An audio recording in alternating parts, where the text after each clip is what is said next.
Palais de Kosiam, 26 juillet 2022. La scène est surréaliste.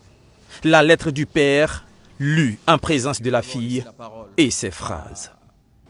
Mes chers compatriotes, pour ma part, je demande pardon au peuple burkinabé pour tous les actes que j'ai pu commettre durant mon magistère, plus particulièrement à la famille de mon frère et ami Thomas Isidore Noël Sankara. Des consonnes et des voyelles dont l'écho remonte le temps et rappelle une histoire. Celle d'une amitié, d'une complicité entre deux hommes, deux frères d'armes, brutalement interrompus par les intrigues du pouvoir. 1987, 15 octobre, le président capitaine Thomas Sankara est assassiné. Son dauphin Blaise Compaoré s'explique, presque gêné. D'avoir perdu un ami, bien sûr. Et un regret aussi qu'à un moment de sa vie, il ait pensé à nous liquider. C'est dommage.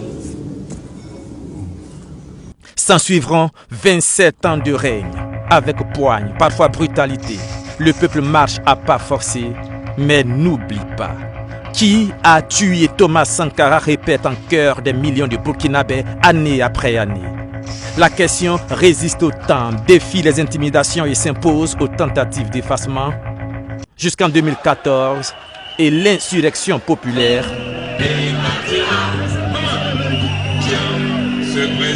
qui force l'homme fort de Ouagadougou à s'exiler en Côte d'Ivoire.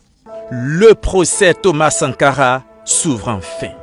La condamnation à perpétuité de Blaise Compaoré, reconnu coupable pour complicité d'assassinat, est prononcée en pleine transition militaire. Le lieutenant-colonel Paul-Henri Sandaogo Damiba, nouveau président du Faso, initie alors un processus de réconciliation nationale et décide de réunir tous les anciens présidents du Faso à Ouagadougou. Il est temps pour Blaise Compaoré de revenir au Burkina Faso après 8 ans d'exil. Les années ont bien passé et c'est un Blaise Compaoré physiquement diminué, la démarche hésitante et le regard promeneur qu'on voit. Le coup d'essai de Damiba vient de se solder par un fiasco retentissant. La faute à un roc Marc Christian Kaboré réticent. Après donc un retour sans gloire, Blaise Compaoré s'en va. Sur ses épaules pèse tout le poids de la tragique histoire de la révolution burkinabé.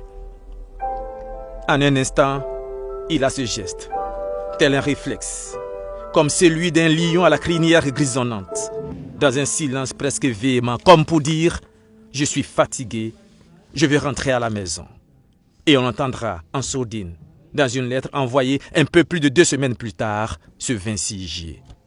J'assume et déplore du fond du cœur toutes les souffrances et drames vécus par toutes les victimes durant mes mandats à la tête du pays et demande à leurs familles de m'accorder leur pardon. La contrition est totale. Pardon. Pardon et encore pardon.